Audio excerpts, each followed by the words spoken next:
ఒంటరి ముందేసి పస్తులు పెట్టావే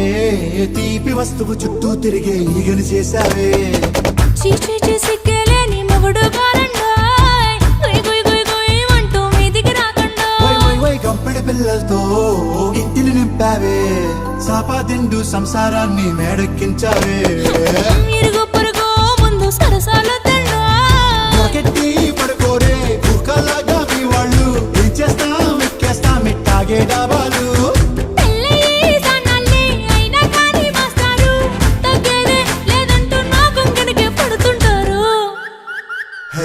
గోదారి గట్టు మీద రామసలకావే